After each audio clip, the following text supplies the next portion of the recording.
जय श्री हरि भक्तों, आइए आज सुनते हैं देव उठनी एकादशी की पावन कथा। और कथा शुरू करने से पहले सभी से हाथ जोड़कर प्रार्थना करती हूँ कि आप लोगों को अगर मेरी कथाएं पसंद आती हैं तो प्लीज़ कमेंट बॉक्स में जय माता दी ज़रूर लिखें और चैनल को सब्सक्राइब करें और बेल आइकन ज़रूर दबाएं। आइए फिर शुरू करते हैं। देव उठनी एकादशी की प्रमुख कथा शंखासुर नामक राक्षस की है। शंखासुर ने तीनों लोकों में बहुत ही उत्पात मचाया हुआ था। तभी सभी देवताओं के आग्रह करने पर भगवान विष्णु ने उस राक्षस से युद्ध किया और यह युद्ध कई वर्षों तक चलता रहा। युद्ध में वह असुर मारा गया और इसके बाद भगवान विष्णु विश्राम करने चले गए। कार्तिक शुक्ल एकादशी के दिन भगवान विष्णु की निद्रा टूटी थी और सभी देवताओं ने भगवान विष्णु की पूजा की थी। शिव महापुराण के अनुसार पौराणिक समय में दैत्यों का राजा दंभ हुआ करता था। यह बहुत बड़ा विष्णु भक्त था। कई सालों तक उसके यहाँ संतान नहीं होने के कारण उसने शुक्राचार्य को अपना गुरु बनाकर उनसे श्री कृष्ण मंत्र प्राप्त किया। यह मंत्र प्राप्त करके उसने पुष्कर सरोवर में घोर तपस्या की। भगवान विष्णु उसकी तपस्या से प्रसन्न हुए और उसे संतान प्राप्ति का वरदान दे दिया। भगवान विष्णु के वरदान से राजा दंभ के यहाँ एक पुत्र ने जन्म लिया। इस पुत्र का नाम शंखचूड़ रखा गया। बड़ा होकर शंखचूड़ ने ब्रह्मा जी को प्रसन्न करने के लिए पुष्कर में घोर तपस्या की। उसकी तपस्या से प्रसन्न होकर ब्रह्मा जी ने उसे वरदान मांगने को कहा। तब शंखचूड़ ने वरदान मांगा कि वह हमेशा अजर अमर रहे, वह कोई भी देवता उसे नहीं मार पाए। ब्रह्मा जी ने उसे यह वरदान दे दिया और कहा कि वह बद्रीवन जाकर धर्मध्वज की पुत्री तुलसी जो तपस्या कर रही है उससे विवाह कर ले। शंखचूड़ ने वैसा ही किया और तुलसी के साथ विवाह के बाद सुखपूर्वक रहने लगा।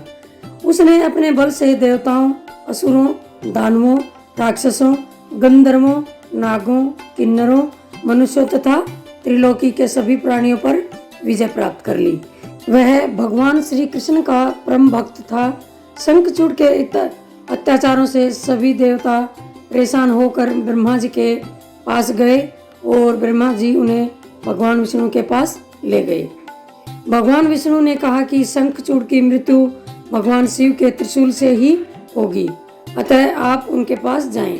भगवान शिव ने चित्ररथ नामक गण को अपना दूत बनाकर शंखचूड़ के पास भेजा। चित्ररथ ने शंखचूड़ को समझाया कि वह देवताओं को उनका राज्य लौटा दे, परंतु शंखचूड़ ने मना कर दिया और कहा कि वे महेश्वर से युद्ध करना चाहता है। भगवान शिव को जब यह बात पता चली तो वे युद्ध के लिए अपनी सेना लेकर निकल पड़े। इस तरह देवताओं और दानवों में घमासान युद्ध हुआ, परंतु ब्रह्मा जी के वरदान के कारण शंखचूड़ को देवता नहीं हरा पाए। भगवान शिव ने शंखचूड़ का वध करने के लिए जैसे ही अपना त्रिशूल उठाया तभी आकाशवाणी हुई कि जब तक शंखचूड़ के हाथ में श्री हरि का कवच है और इसकी पत्नी का सतीत्व अखंडित है तब तक इसका वध असंभव है। आकाशवाणी सुनकर भगवान विष्णु वृद्ध ब्राह्मण का रूप धारण कर शंखचूड़ के पास गए और उससे श्री हरि कवच का दान मांग लिया। शंखचूड़ ने वह कवच बिना किसी संकोच के दान कर दिया। इसके बाद भगवान विष्णु शंखचूड़ का रूप बनाकर तुलसी के पास गए। शंखचूड़ रूपी भगवान विष्णु ने तुलसी के महल के द्वार पर जाकर अपनी विजय होने की सूचना दी।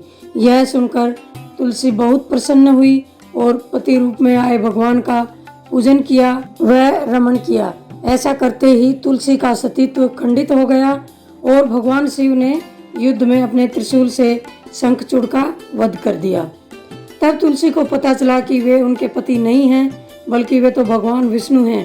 क्रोध में आकर तुलसी ने कहा कि आपके छल पूर्वक मेरा धर्म भ्रष्ट हो गया और मेरे पति को मार डाला, अतः मैं आपको श्राप देती हूँ कि आप पाषाण होकर धरती पर रहें। तब भगवान विष्णु ने कहा, देवी तुम मेरे लिए भारतवर्ष में रहकर बहुत दिनों तक तपस्या कर चुकी हो। तुम्हारा यह शरीर नदी रूप में बदलकर गंडकी नामक नदी के रूप में प्रसिद्ध होगा। तुम पुष्पों से श्रेष्ठ तुलसी का वृक्ष बन जाओगी और सदा मेरे साथ रहोगी। तुम्हारे श्राप को सत्य करने के लिए मैं पाषाण यानी शालिग्राम बनकर रहूंगा। गंडकी नदी के तट पर मेरा वास होगा। देव प्रबोधिनी एकादशी के दिन भगवान शालिग्राम व तुलसी का विवाह संपन्न कर मांगलिक कार्यों का प्रारंभ किया जाता है। हिंदू धर्म मान्यता के अनुसार इस दिन तुलसी शालिग्राम विवाह करने से अपार पुण्य प्राप्त होता है। जय श्री हरि। आइए जानते हैं कुछ व्रत पूजन की विधि। देवउठनी एकादशी के दिन व्रत करने वाली महिलाएं प्रातः काल में स्नान आदि से निवृत्त होकर आंगन में चौक बनाएं। उसके बाद भगवान विष्णु के चरणों को कलात्मक रूप से अंकित करें। फिर दिन की तेज धूप में विष्णु भगवान के चरणों को ढक दें। देवउठनी एकादशी को रात्रि के समय सुभाषित स्तोत्र पाठ, भगवत कथा और पुराण आदि का श्रवण और भजन आदि का गायन जरूर करें। जय श्री हरि भक्तों, अगर आपको कथा पसंद आई है तो लाइक करें, शेयर करें अपने जानने वालों के पास। चलिए फिर मिलते हैं एक और कथा के साथ। राधे राधे।